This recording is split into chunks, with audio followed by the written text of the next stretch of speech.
주님 안에서 승리하는 복된 하루가 되시기를 간절히 축원을 드립니다.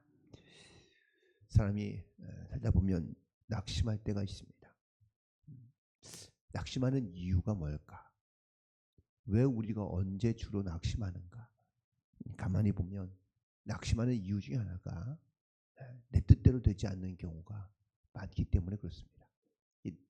내가 원하는 대로, 내가 생각하는 대로, 혹은 내가 정말 간절히 바라는 대로 우리가 그렇게 되면은 낙심하지 않는데, 생각대로, 계획대로, 마음대로, 뜻대로 되지 않을 때 가장 먼저 낙심하게 된다는 것이죠. 또 우리 안에 낙심하게 되는 또 다른 이유는 소망을 잃어버리기 때문에 그렇습니다. 내가 믿음도 있고 혹은 내가 신앙도 갖고 있긴 하지만 낙심할 때 가만히 보면 하나님만 의지하지 않음으로 말미암아 우리 가운데 확실한 소망을 잃어버리기 때문입니다. 또 어떤 경우에는 고난의 반복으로 찾아오는 낙심도 있을 수 있습니다. 한 번의 고난 정도는 또 어쩌다 한 번은 우리가 고난을 익히긴 하지만 이 고난이 반복돼서 찾아오게 되면 낙심할 수밖에 없는 것이죠. 결국 이 모든 것들을 종합하고 혹은 또 통찰해 볼 때에 내 안에 무엇이 사라지면 낙심하게 되느냐? 바로 하나님의 은혜를 잃어버리게 되면 낙심하게 되는 경우가 많다는 겁니다. 오늘 사도 바울이 본문에서 에베소 교회에게 전하고자 하는 메시지가 있습니다. 오늘 특별히 3장에서는 낙심치 말라라는 말을 시작하고 있습니다. 그런데 왜 지금 에베소 교회에 있는 성도들이 낙심하고 있을까? 여러 가지 많은 이유가 있겠지만 가장 큰 이유로 사도 바울은 오늘 그 은혜를 잃어버렸기 때문이라고 말하고 있는 겁니다. 1절에 있는 말씀에 보면 2절이네요. 2절에 있는 보면 내게 주신 하나님의 은혜의 경륜에 대하여 바울이 고백하고 있습니다.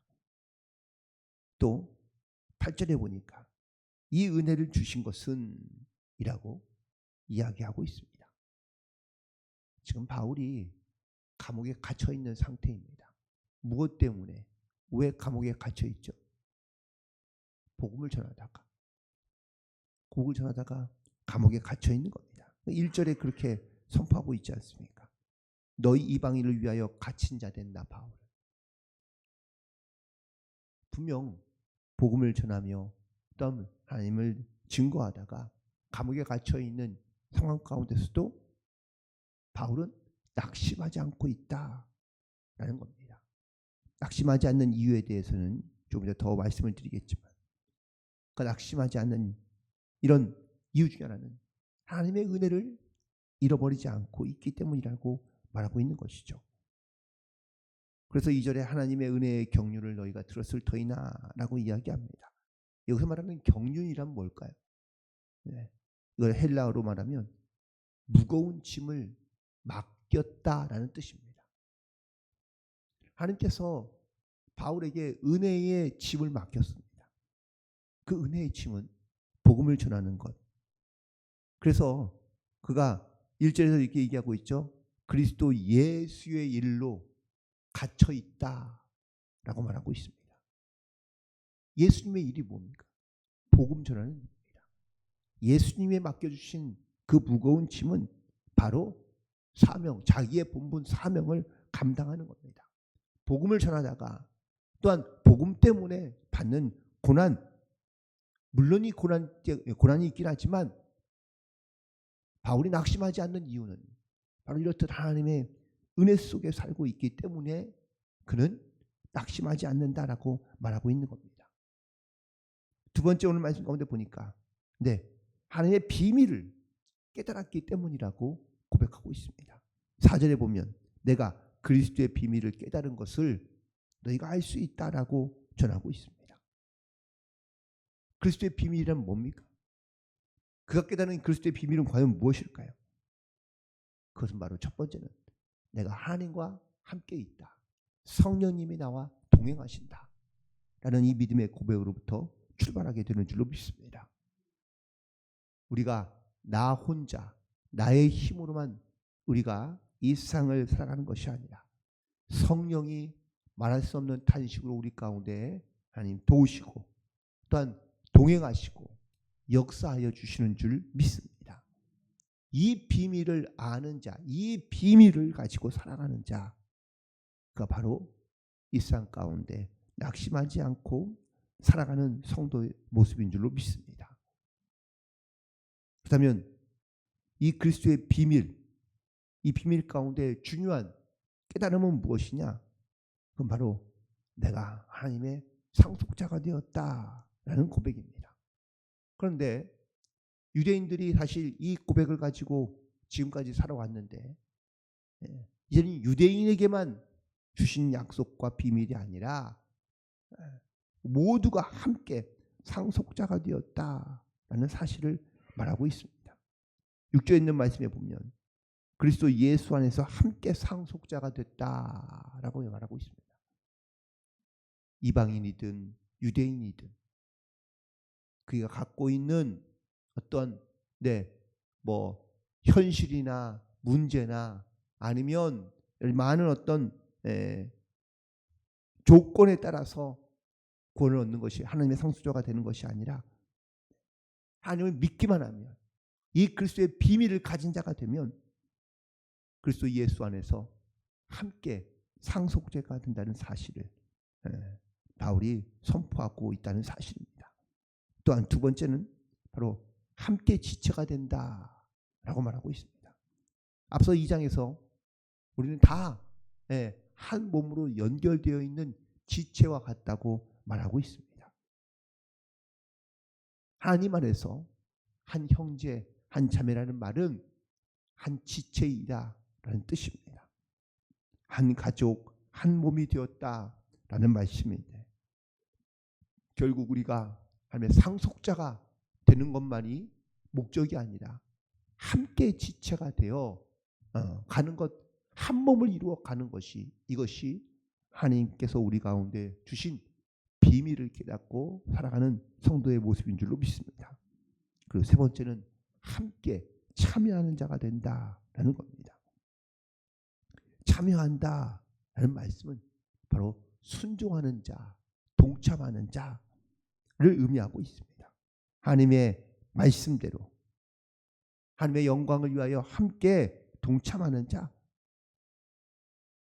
내가 상속자가 되고 한 몸을 이루어가며 그 한 몸을 이루어 우리 가운데 약속하신 하나님의 그 약속에 우리가 순종함으로 나아가는 것이 그것이 바로 그리스도의 비밀을 깨달은 자의 모습이라고 말하며 그런 이 은혜로 혹은 이 이유로 바울은 내가 일꾼이 되었다고 고백하고 있습니다.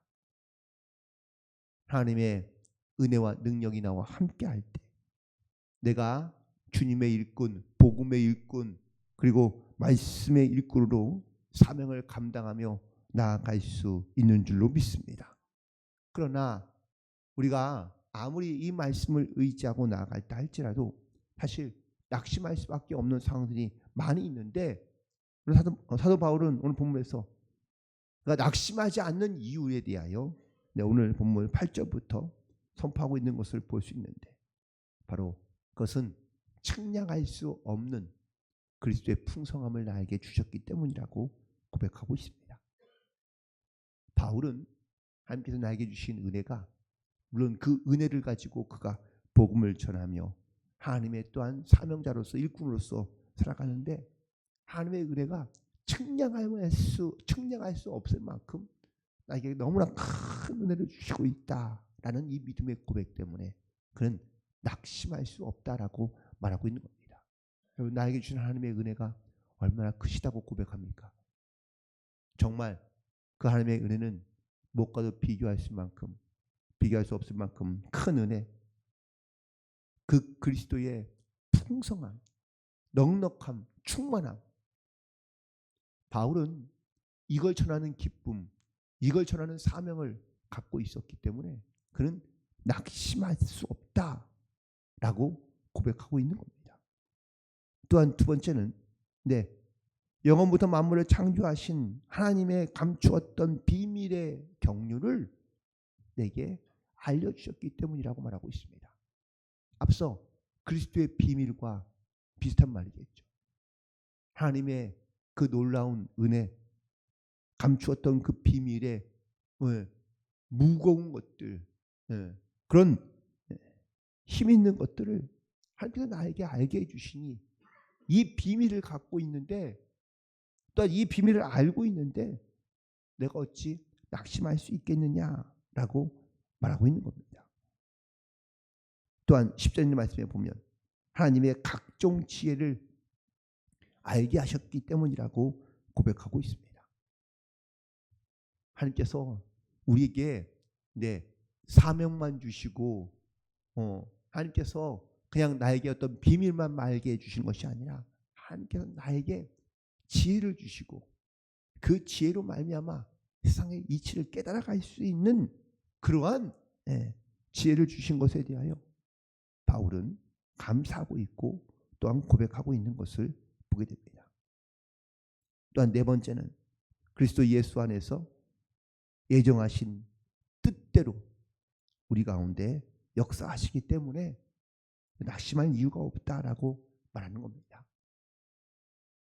우리는 지금의 나의 어떤 현실의 문제, 고난, 그리고 우리 어떤 소망을 잃어버리면 우리가 낙심할 수밖에 없다라고 말씀드렸는데요. 낙심하지 않는 이유는 하나님의 분명한 예정하신 뜻이 있기 때문이다라는 사실인 겁니다. 바울은 고난 중에도 기뻐하며 감사할 수 있었던 이유는 자기의 소망이 이 땅에만 머무는 것이 아니라 하나님의 예정된 뜻이 있고 하나님의 섭리가 있다는 것을 반드시 그리고 분명하게 믿었기 때문입니다. 그러니 이 믿음으로 말미암아 하나님께 나아갈 수 있었다라고 고백하고 있는 겁니다. 이 믿음이 없으면 우리 하나님께 나아갈 수가 없기 때문입니다. 따라서 낙심하지 않는 이는 나에게 주시는 이 믿음으로 말미암아 담대함과 확신을 가지고 하나님께 나아감을 얻었기 때문이며, 중요한 것은 바로 6절에 있는 13절에 있는 말씀인데 바로 하나님의 영광과 너희의 영광이다라고 말하고 있습니다. 그리고 이것이 은혜의 선물인 것을 바로 7절에서도 고백하고 있는데, 하나님께서 오늘 택하여 부르시고 또한 하나님의 귀한 사명을 우리 가운데 맡겨주셨을 때 우리가 낙심하지 말아야 될 이유는 이런 많은 낙심하지 않아야 될 여러 가지 많은 이유들을 바울은 스스로 찾고 고백하며 또한 그것을 믿음으로 선포하고 있기 때문입니다. 하나님의 은혜를 잃어버리면, 또한 하나님의 은혜가 우리 가운데 역사하지 않으면 우리는 나에게 주신 사명을 감당하기가 쉽지 않습니다. 하다가도 뜻대로 되지 않고 또한 고난이 찾아올 수 있고 그리고 소망을 잃어버리기 쉽습니다. 결국 이 말씀은 우리가 주님의 은혜 안에 살고 있다는 사실을 우리가 잊어버리고 있기 때문이라고 말할 수 있는데, 사도 바울은 감옥에 갇힌 복음을 전하다가도 감옥에 갇히며 고난당하고 있는 이 고난을 고난으로 여기지 아니하고 오히려 하나님 앞에 감사하고 있는 것을 보게 됩니다. 그가 측량할 수 없는 하나님의 은혜를 얻었기 때문이며 감추었던 비밀을 깨달았기 때문이고 그가 그를 통하여 하나님의 지혜와 예정하신 뜻을 행하게 하시기 때문이며 담대함과 확신을 가지고 나아가도록 또한 무엇보다 하나님의 영광을 위하여 살아가는 이 믿음의 고백이 있었기 때문에 그는 낙심하지 않는다라고 고백하고 선포하고 있는 겁니다. 오늘도 우리도 이런 귀한 믿음을 통하여 우리도 어떤 상황에도 낙심하지 아니하고 주님을 바라보며 하나님의 영광을 위하여 담대히 살아가는 복된 성도들이 되시기를 주님의 이름으로 간절히 축원을 드립니다. 기도하시겠습니다. 하나님.